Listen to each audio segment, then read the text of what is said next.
Brian, thanks for joining us, man. Jarrod, it is a privilege and an honor. Thank you. And we look back over the last 5 years. If you had told either one of us that we were on a podcast, I think we both would have laughed. And if we would have said that I was the one as the host and you were the one as the guest, we would have laughed even harder. I was going to say, I'm not sure if I would have been terribly surprised, but the fact that you're hosting me is shocking.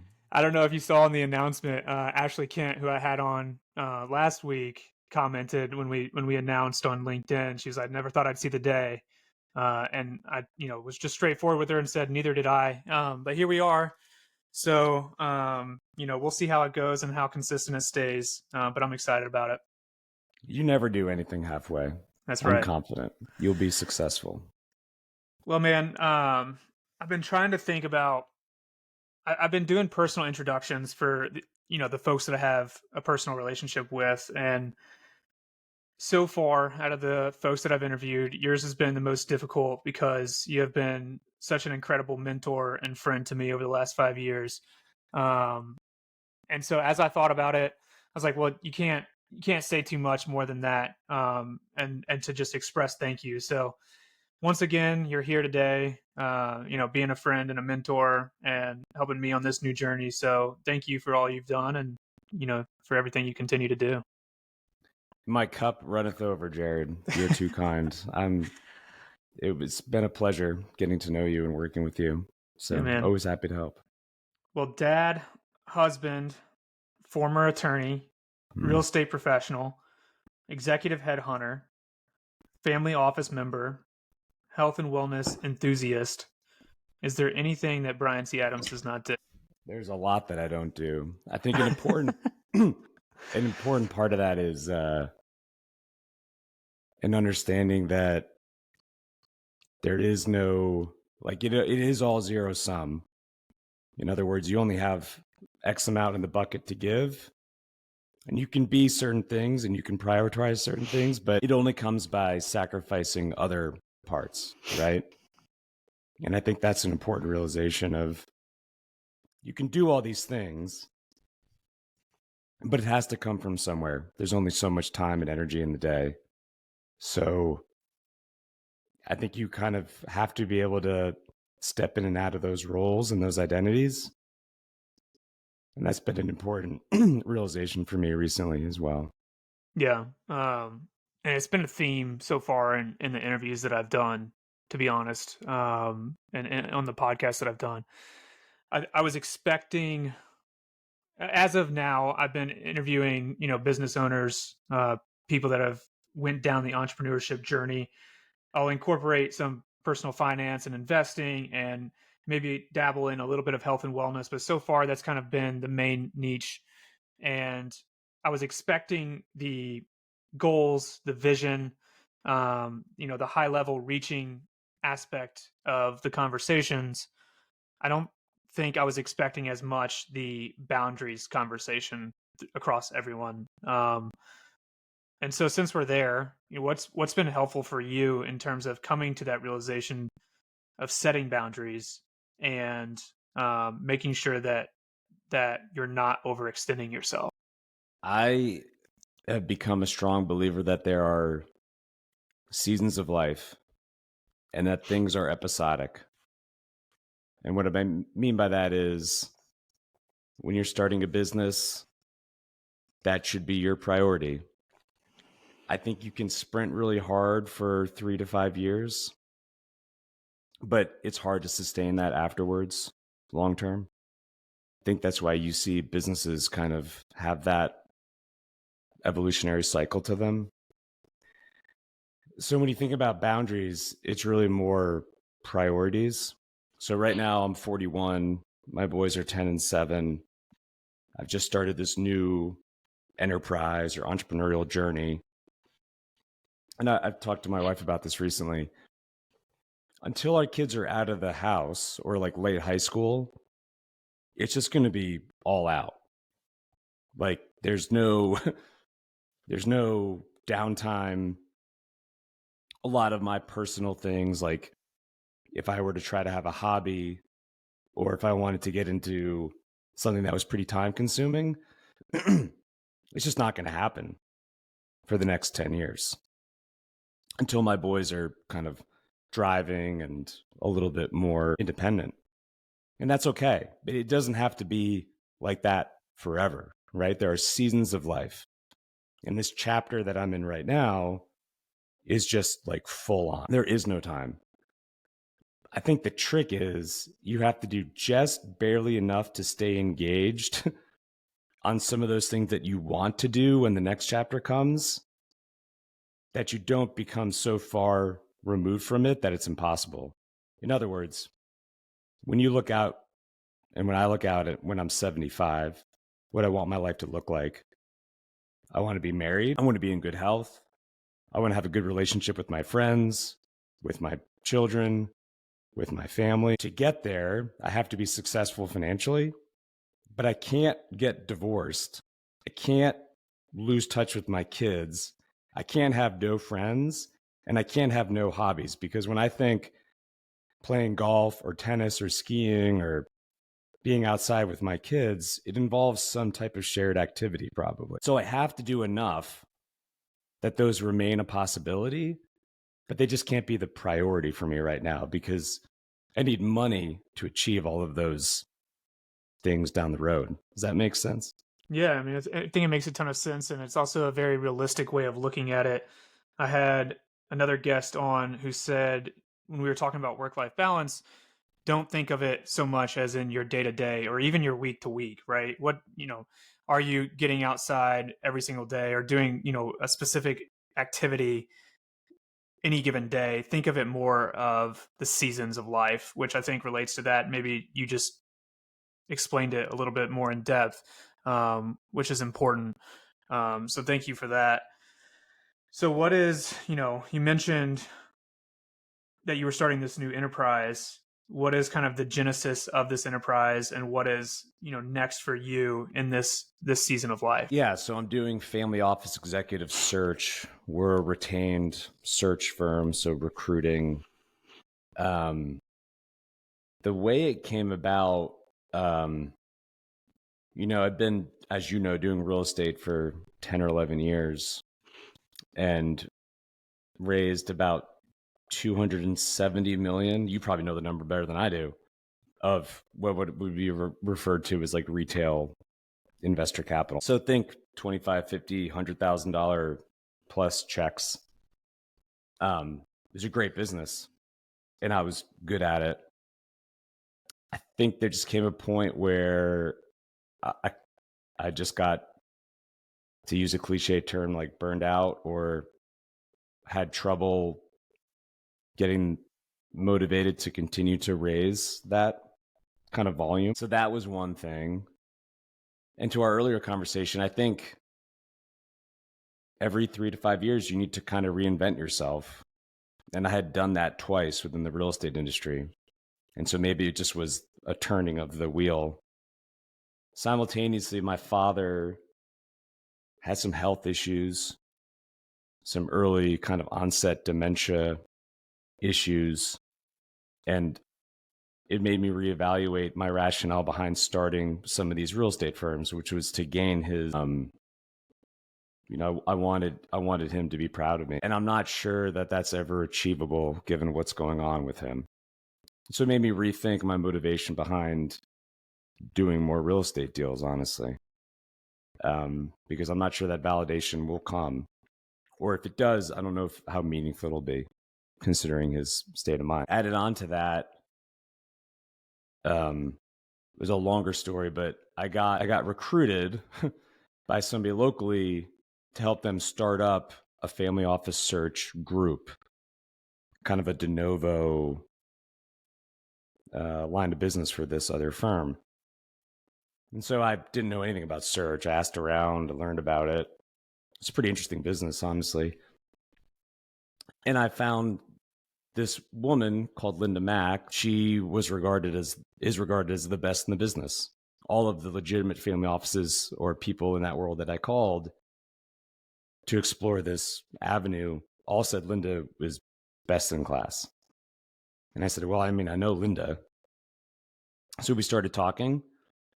Turns out she was looking for a successor. She wanted somebody young to help grow the business, expand the business.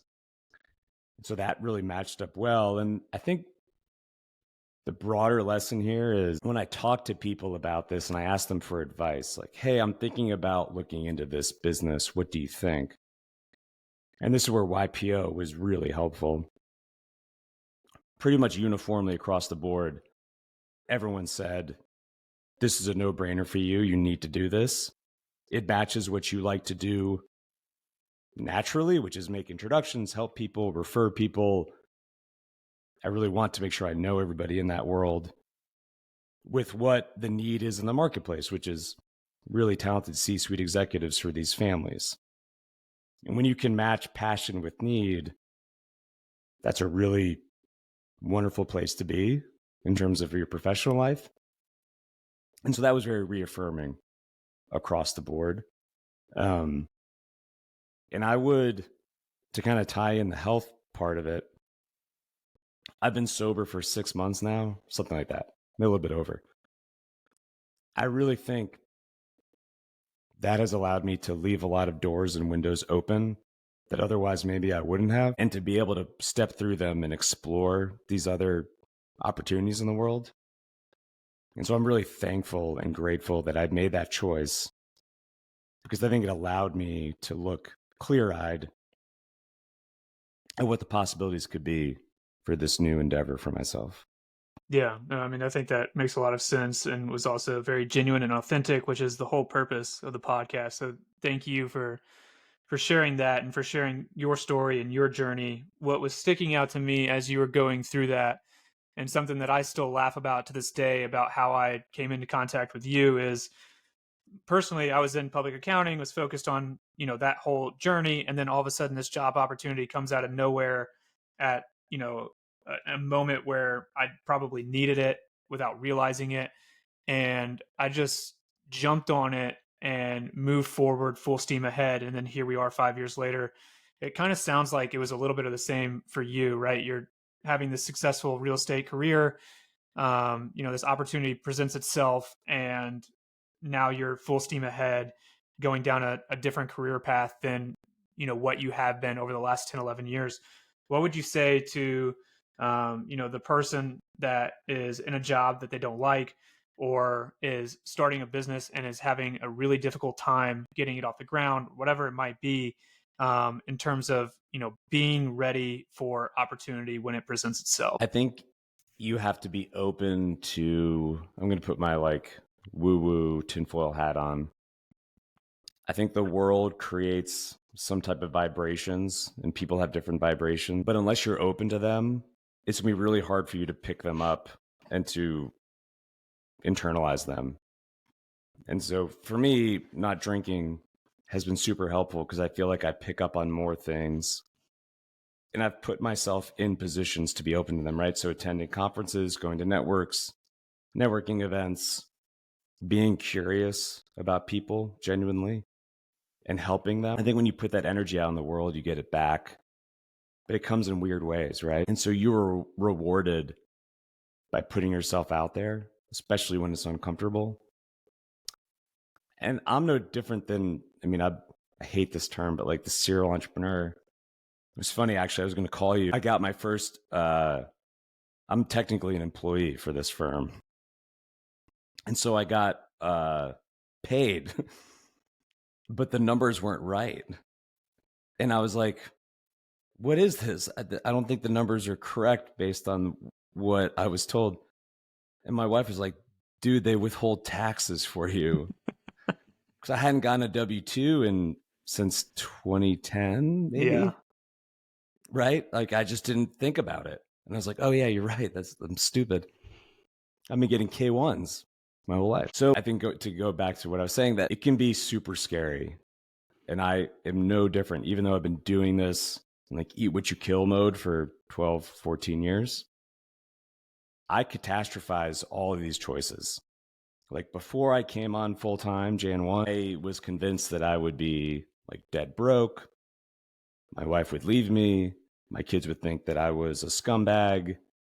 that I'd be living under a bridge. I had this kind of spiral of doubt.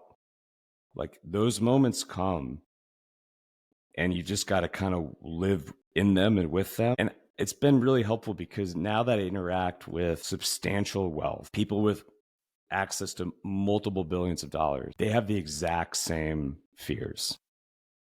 Literally had a meeting last week with a family where the principal said, I'm really worried that we're going to go broke and I'll be living in a gutter. They're so far from that place. I can't do it justice by explaining it to you. But it goes to this idea that this is just human nature. And you've got to compartmentalize that fear, however you do it, speaking to the world, working through it, living in that moment, and realize that that worst case scenario, like everybody experiences that. And it shouldn't prevent you from going out and trying to do what you really want to do. Yeah. I mean, I'm having these conversations right now with my fiance, Britt. Obviously, you know her. Some of those that are listening to the podcast may not. And she's trying to, figure out what's next step for her. And she loves marketing, has went down the business path before, so she knows what those pains look like. So she would love to start, a marketing business and, trying to work through, what that looks like for us, the fears that come with it of losing an income, at least at the beginning, and having to kind of eat what you kill.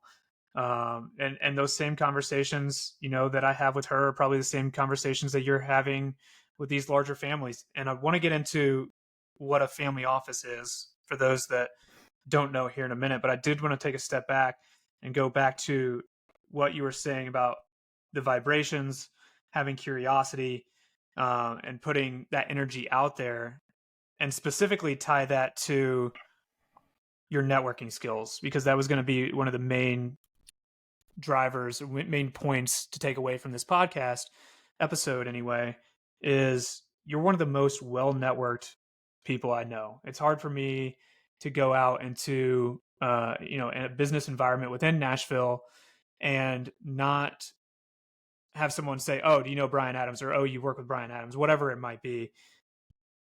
Have you always been like that in terms of being social, outgoing, meeting a lot of people?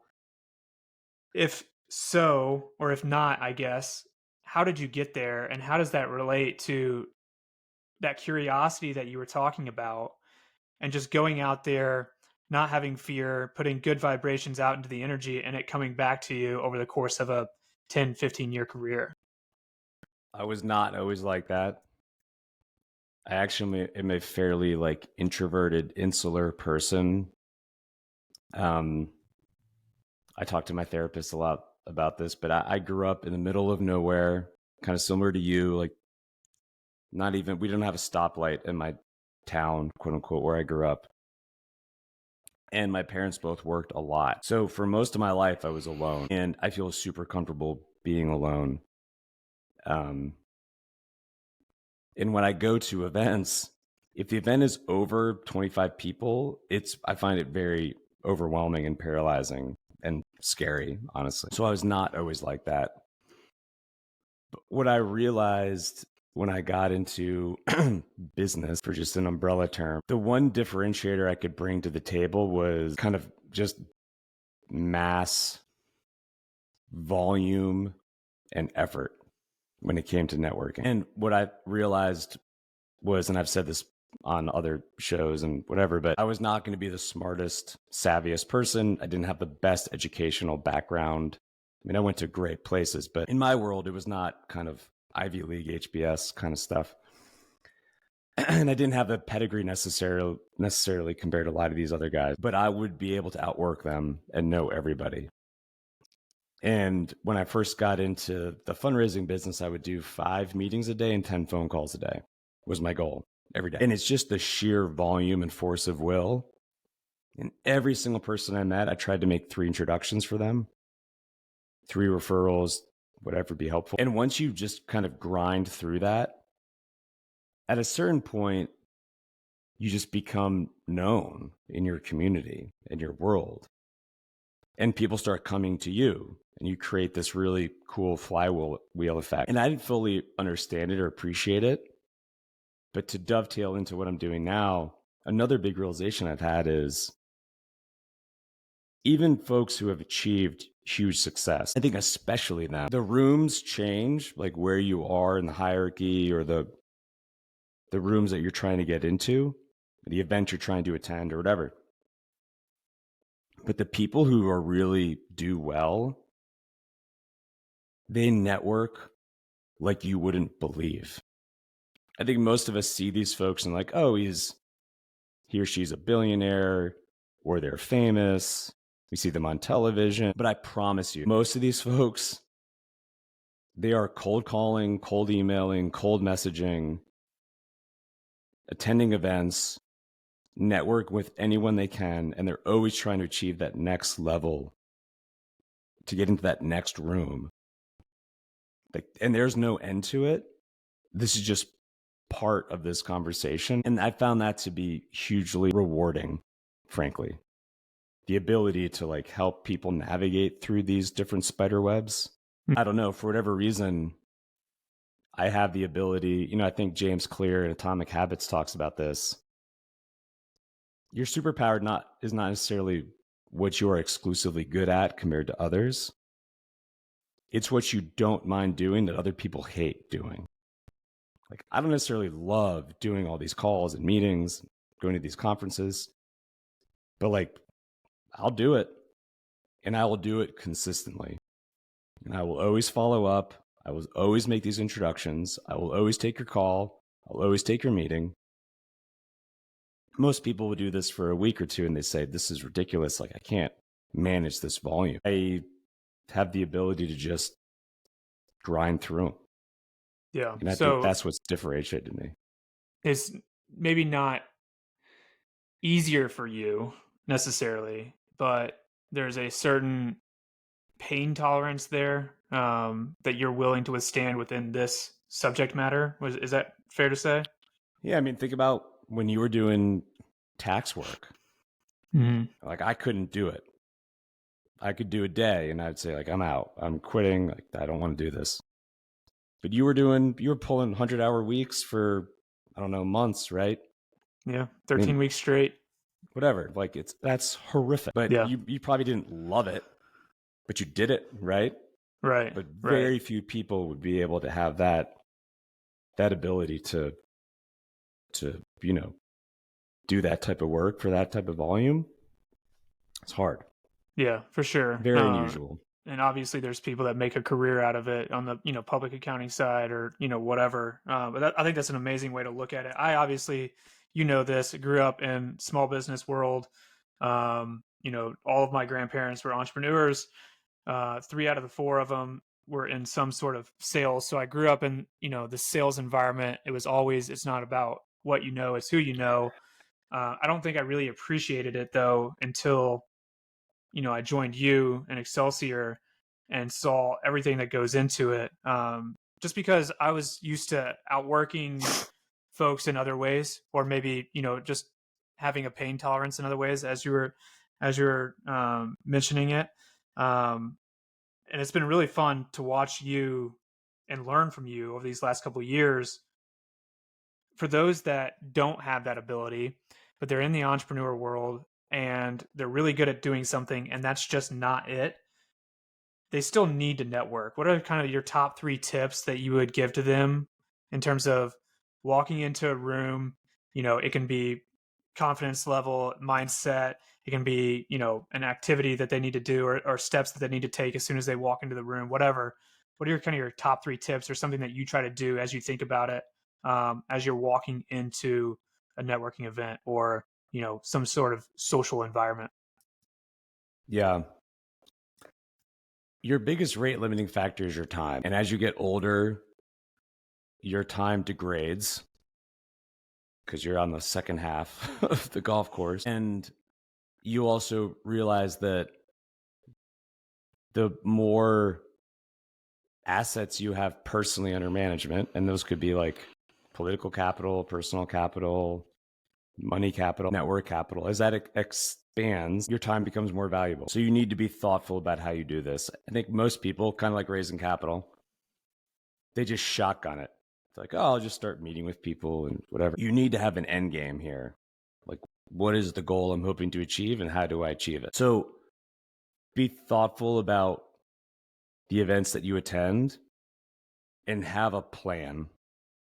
Because otherwise, you could spend your time differently. Like, you could go for a walk, you could take an ice bath, you could spend time with people you love, whatever. I think you can enjoy it. If you enjoy it, that's great. But there needs to be some type of organized structure around it.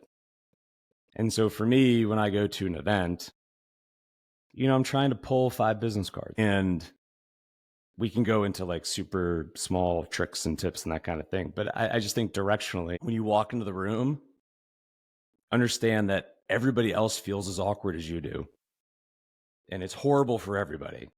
So like, just power through this, find somebody who's alone, and just go up and just start talking to them. Shake their hand, introduce yourself, start talking. And if you start asking questions about them, I promise you they'll talk. People love talking about themselves. The key is where a lot of people really struggle with this. You do the event, you pull 3 or 4 cards. It's good. But that's where the conversation ends, when it should be where the conversation starts. Follow-up is everything. And the really cool part about this game, if you just follow up with people, like literally drop them an email note or a text or a call from an event that you attend, you will be a top 1% networker. I was on a call earlier today with a guy, family office person, New York City. I've known him for a couple of years. We were talking about my new role. And he was like, "You're going to be great."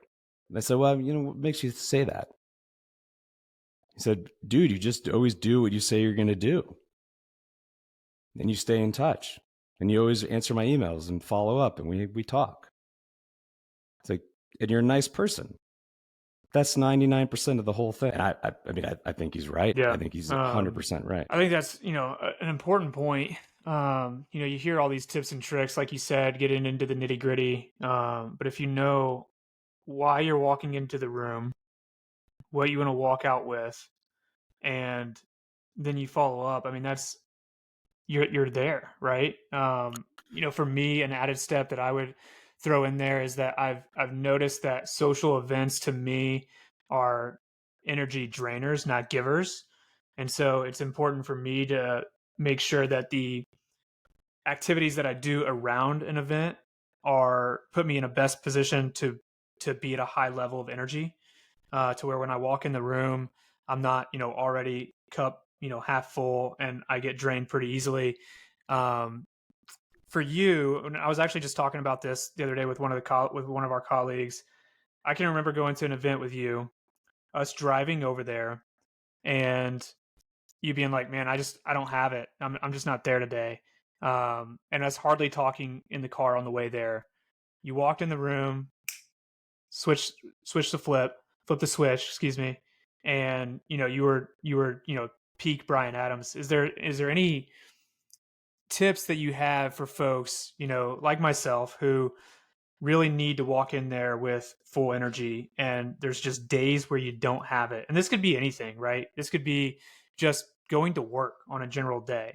But more specifically in terms of networking, is there any tricks that you have where you just say, "Hey, by the time I walk in that room, I'm going to be me," or at least the persona of me? What I found really helpful is, and kind of to harken back to one of the earlier comments I made in our conversation,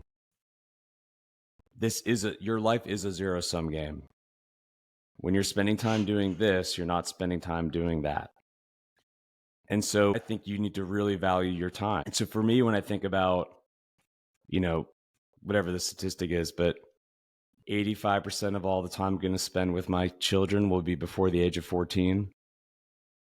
And my boys are 10 and 7. So I'm going to go to something, it needs to be productive. Otherwise, I could spend my time differently. So once you put a value on your time, I think you approach those things differently, right? And you'll bring your A game. Otherwise, don't bother, right? And you have to know yourself. I don't do well at, I've stopped drinking, but like happy hours and dinners is harder for me. I'm a psycho. I wake up super early. I don't do well after like 4 o'clock. I can do it at conferences and I can power through, but when I'm home, it's really tough. Like I'd rather just be with my kids, when I have dinner as a family. I go to bed really early, like 8:30, but I can get up early, like just like you, and crank it. So if it's a big meeting or I want to bring my energy, shift stuff to earlier in the day, like coffee, breakfast, early mornings. Know your energy and like harness it, and then just be realistic with like how you are the rest of the time, or what works for you, what doesn't work for you. Some people love doing those dinners. It's great. So I think you just have to put yourself in a situation to be successful. I'm not a huge fan of this whole concept of like saying no to everything. I found that saying yes can be really powerful. But I would advise people to just pick 2, maybe 3 ecosystems that you really want to be involved in, and just go super deep on them and not just skim the surface across a lot of different things. I think that can be really challenging, like really hard to show up for everything like that. Yeah, I mean, I love what you said about it being a zero-sum game and just showing up because, like you said, you could be doing anything else, right? You could be spending time with your family, could be doing, an activity that you love. So if you're going to show up to one of these things, understand that you need to go in the room and just absolutely max it out and just provide value, get value. Love that. So let's switch gears here a little bit for time's sake, more than anything, because I feel like we could probably talk about, this in some form for hours. For those that don't know, that see it very often on CNBC or whatever, what is a family office? The technical term that I use is, it is a corpus of assets, so a pool of money that is meant to be sustained in order to maintain a certain quality of life across a long-term time horizon for the benefit of the lineal descendants of a matriarch, patriarch. So basically a pooled investment vehicle for the benefit of a family. You can think of it as a private wealth management firm, but the only clients are family members. That's kind of the technical term. Yeah. And so then what has been your involvement with a family office? Basically, how did you get into this world?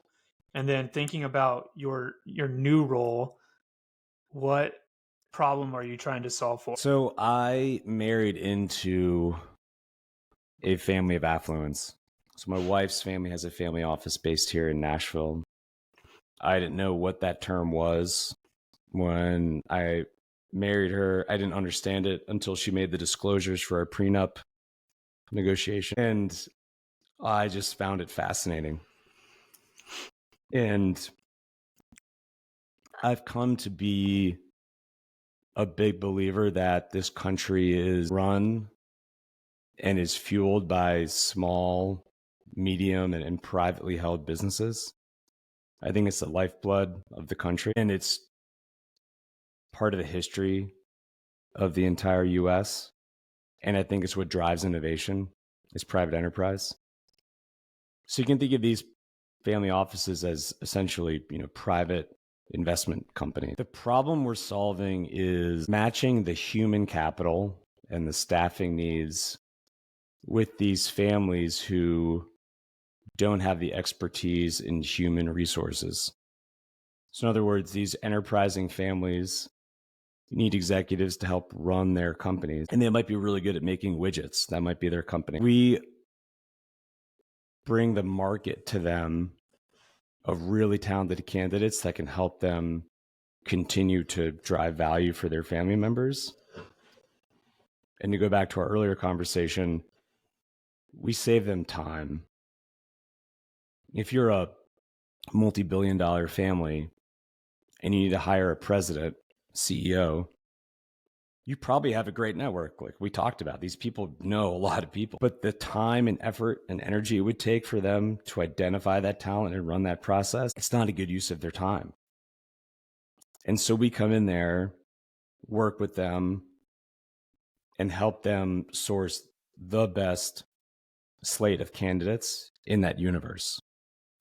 Very niche, right? We have a lot of people in the world who have the technical skills like CPAs and CFAs.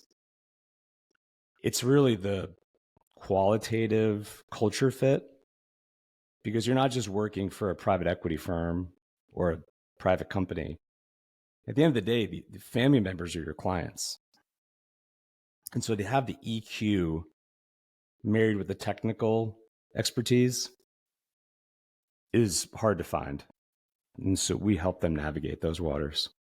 Yeah. And so someone like myself who has been embedded into the accounting finance industry my whole career, I go and catch up with friends or, go to one of these networking events like we were talking about and start speaking to people.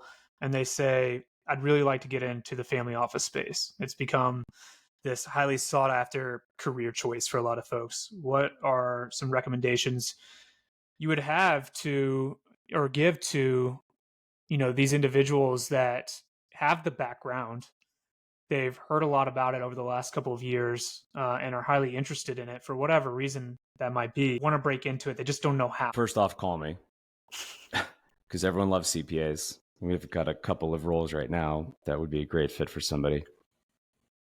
But all kidding aside, you can educate yourself a lot these days, right? I have my own podcast. I'm very active on LinkedIn. There's newsletters. There are communities. There are networks.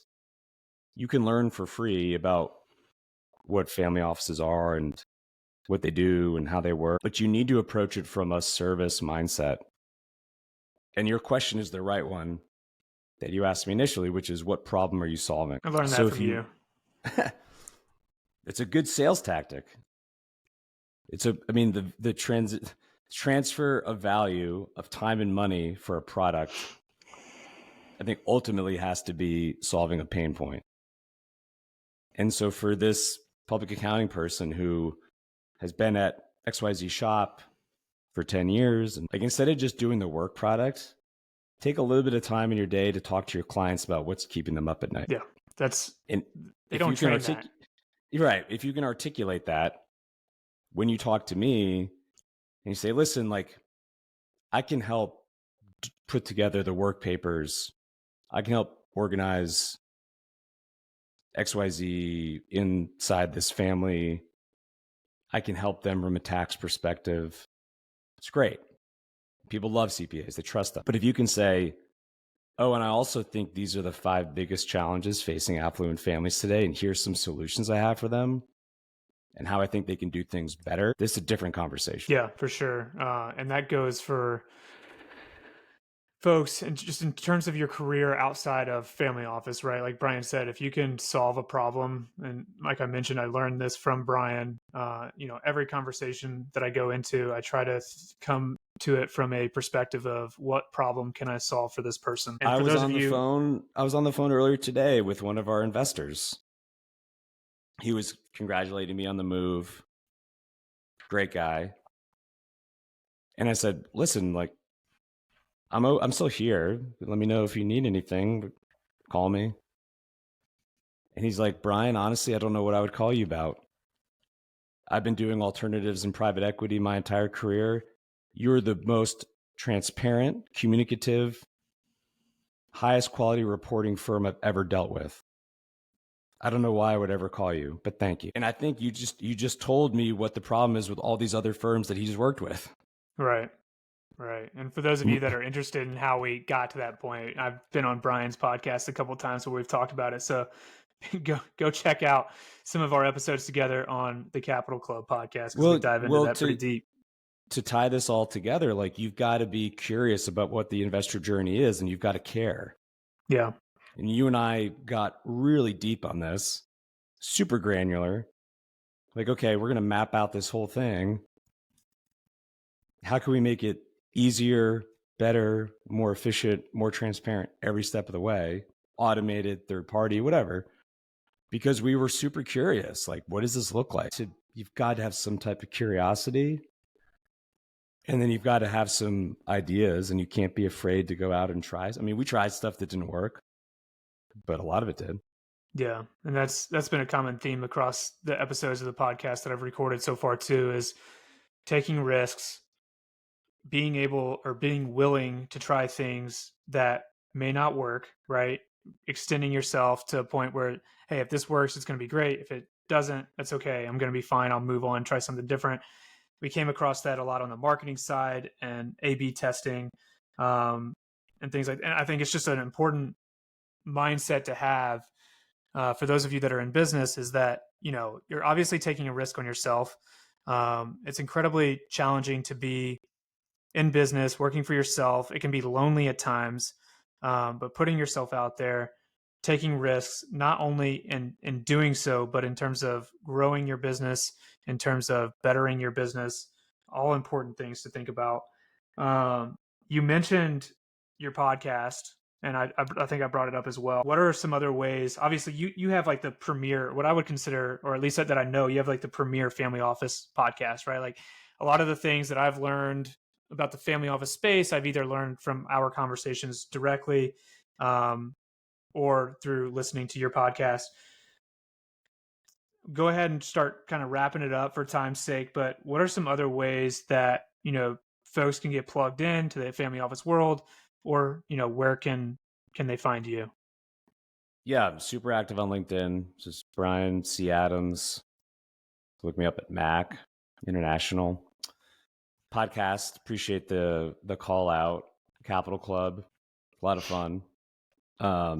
We have great family office oriented guests on there. There's a lot of resources available, but it's very disparate. So you've got to know how to tap into these different ecosystems and clubs and organizations. And maybe that can be one of my posts. Or there's some good newsletters, but you've just got to get on the right distribution list, which is like, talk about advice I would give myself or my kid. Like half of life is just getting on the right distro list, I think, if not more.